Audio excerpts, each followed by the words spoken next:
Hi friends, ഇന്നത്തെ video അച്ചാറിൻ്റെയോ സ്റ്റിച്ചിങ്ങിൻ്റെയോ ഒന്നുമല്ല കേട്ടോ. കുറച്ച് വീട്ടുവിശേഷങ്ങൾ മാത്രമാണ് കേട്ടോ. അപ്പോൾ രാവിലെ തന്നെ ഉറക്കം എണീറ്റ് മോള് വന്നിരുന്ന് കളിക്കുകയാണ്. ഇന്ന് കാപ്പിക്ക് ഞങ്ങൾ ചപ്പാത്തിയാണ് കേട്ടോ. ചപ്പാത്തി മാത്രം വെച്ചാൽ മതി. അതുപോലെ തന്നെ തലേന്ന് രാത്രി ചിക്കൻ കറി വെച്ചിട്ടുണ്ടായിരുന്നു. അപ്പോൾ അതെടുത്തൊന്ന് ചൂടായി വെച്ചാൽ മതി കേട്ടോ.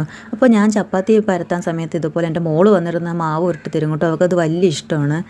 അപ്പോൾ കുടിക്കാൻ വെള്ളം തിളപ്പിക്കാൻ വേണ്ടിയിട്ട് ഞാൻ അടുപ്പ് കത്തിച്ചിട്ടുണ്ട്. എൻ്റെ ശീലമെന്ന് വെച്ചാൽ എനിക്ക് ഗ്യാസ് അടുപ്പ് ഉണ്ടെങ്കിലും എനിക്ക് വിറകടുപ്പിലും കത്തിക്കണം. വിറകടുപ്പിൽ തീ എരിഞ്ഞിരിക്കുന്നത് കാണാൻ എനിക്കൊരു പ്രത്യേക ഇഷ്ടമാണ് കേട്ടോ. അപ്പോൾ വിറകടുപ്പിൽ തന്നെ ഞങ്ങൾ കുടിക്കാൻ വേണ്ടിയിട്ടുള്ള വെള്ളം തിളപ്പിക്കും. അതോടൊപ്പം ചോറ് വയ്ക്കും. ചിലപ്പോൾ മീൻ കറി സാമ്പാറൊക്കെ ഉണ്ടെങ്കിൽ മൺചട്ടിയിലൊക്കെ വെക്കാനൊക്കെ എനിക്ക് വലിയ ഇഷ്ടമാണ് കേട്ടോ. അങ്ങനെ തന്നെ ശീലിക്കുന്നതാണ് നല്ലതെന്ന് തോന്നുന്നുണ്ട് കേട്ടോ. അപ്പോൾ രാവിലത്തേക്ക് ചായ അടുപ്പത്ത് വെച്ചിട്ടുണ്ട്. അപ്പോൾ ചപ്പാത്തിക്ക് വേണ്ടിയിട്ടുള്ള റെഡിയാക്കലാണ് കേട്ടോ. അപ്പോൾ ഏട്ടന് രാവിലെ ജോലിക്ക് പോകണം. ആട്ടോ ഡ്രൈവറാണ്. നമ്മൾ താമസിക്കുന്നതെന്ന് വെച്ചാൽ വാടക വീട്ടിലാണ് കേട്ടോ. വീട് വാടകയ്ക്കാണ്. അതുപോലെ തന്നെ എൻ്റെ ഏട്ടൻ്റെ ജോലി അതും വാടക വണ്ടിയാണ് കേട്ടോ.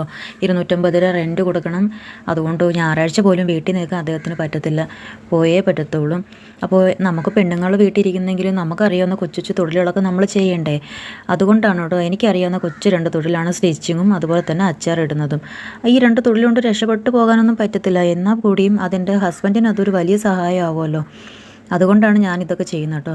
അപ്പോൾ തലേന്ന് ഫ്രിഡ്ജിലെടുത്ത് വയ്ക്കുന്ന കറികളൊക്കെ ആണെങ്കിൽ ഇതുപോലെ തിളപ്പിച്ചാറിയ വെള്ളമാണ് ഞാൻ ഒഴിക്കുന്നത് കേട്ടോ. പച്ചവെള്ളം ഒഴിക്കാറില്ല. തിളപ്പിച്ചാറിയ വെള്ളം ഒഴിക്കുമ്പോഴത്തേക്ക് അതിൻ്റെ ടേസ്റ്റിനൊന്നും ഒരു വ്യത്യാസവും വരത്തില്ല കേട്ടോ. നല്ല രുചിയായിരിക്കും കഴിക്കാനായിട്ട് കേട്ടോ. അപ്പോൾ ചപ്പാത്തിയും ചിക്കൻ കറിയും ഇഷ്ടമുള്ളവർ കമൻറ്റിൽ അറിയിക്കാൻ മറക്കല്ലേ കൂട്ടുകാരെ. അപ്പോൾ ചായ ആയിട്ടുണ്ട്. ഏട്ടനും മോളും രാവിലെ തന്നെ വണ്ടി കഴുകാൻ വേണ്ടിയിട്ട് പോയേക്കായിരുന്നു കേട്ടോ. അപ്പോൾ ഞാൻ ചായയും കൊണ്ട് പോവുകയാണ് വിളിക്കാൻ. അവിടെ ചെന്നപ്പോഴാണ് കാണുന്നത് ഈ പാറക്കെട്ടിന് മുകളിൽ കാണുന്ന റോഡാണ് കേട്ടോ. എൻ്റെ മോൾ അവിടെ കിടന്ന് ഓട്ടവും ചാട്ടവും ഒക്കെയാണ്. ഉറക്കപ്പായി എണ്ണീറ്റ് ആട്ടോയുടെ അടുത്ത് പോകും. ഞങ്ങളുടെ വീട്ടിലേക്ക് വണ്ടി ഇറങ്ങി വരില്ല. റോഡ് സൈഡാണെങ്കിലും വീട്ടിലേക്ക് വണ്ടി വരില്ല. മറ്റൊരു വീട്ടിലാണ് ഞങ്ങൾ വണ്ടി ഇടുന്നത് കേട്ടോ. അപ്പോൾ അവിടെ നിന്ന് എടുത്തുകൊണ്ടുവന്ന് ഏട്ടൻ വണ്ടിയൊക്കെ നല്ല വൃത്തിയായിട്ട് കഴുകുകയാണ്. അപ്പോൾ ഇത് മണി പ്ലാന്റ് ഇഷ്ടമുള്ളവർ കമൻറ്റിൽ അറിയിക്കണം. എനിക്ക് വലിയ ഇഷ്ടമാണ് കേട്ടോ മണി പ്ലാന്റ്. വീട്ടിനകത്ത് വെക്കുന്നതാണ് എനിക്ക് ഏറ്റവും ഇഷ്ടം. ഇത് വാടക വീടല്ലേ. അവിടെ എന്ന് വെച്ചാൽ ഒത്തിരി സൗകര്യങ്ങളോ തട്ടുകളോ ഒന്നും തന്നെയില്ല. നമുക്കും ഫർണിച്ചറുകളോ അങ്ങനെ ഒന്നും തന്നെയില്ല. അതുകൊണ്ട് ഞാൻ ഇതുപോലെ വീടിന് പുറത്താണ് വെക്കുന്നത്. ഇടയ്ക്കിടയ്ക്ക് ഇങ്ങനെ വെള്ളം തെളിച്ച് കൊടുക്കും കേട്ടോ. ഒരു കുപ്പിയിൽ വെള്ളം തെളിച്ചിട്ട് അതിൻ്റെ അടപ്പിൽ ഹോൾസ് ഇട്ടിട്ട് ഇതുപോലെ വെള്ളം തെളിച്ച് കൊടുക്കും. എനിക്ക് വലിയ ഇഷ്ടമാണ് കേട്ടോ മണി പ്ലാന്റ് ഇങ്ങനെയൊക്കെ വെക്കാൻ വേണ്ടിയിട്ട്, പ്രത്യേകിച്ച് ഇലച്ചെടികളൊക്കെ. അപ്പോൾ ഏട്ടനും മോളും വരികയാണ്. ചായയൊക്കെ കുടിക്കാൻ വേണ്ടിയിട്ട് വരികയാണ്. അവളാണെങ്കിൽ വീട്ടിൽ വന്നു കഴിഞ്ഞ് വീട്ടിൽ നിർത്താൻ പറ്റില്ല. മണ്ണിൽ ഭയങ്കര കളിയാണ്. അതുമൂലം പനിയൊക്കെ ആയി നിൽക്കുകയാണ്. എന്നാലും പറഞ്ഞാൽ കേൾക്കില്ല. മണ്ണിൽ കളിയാണ്. അപ്പോൾ വീട്ടുമുറ്റത്തൊരു മാവുണ്ട്. മാവിൽ നിന്ന് വീഴുന്ന കുഞ്ഞു മാങ്ങയൊക്കെ പറക്കി വെച്ചാണ് അവളുടെ കളി കേട്ടോ.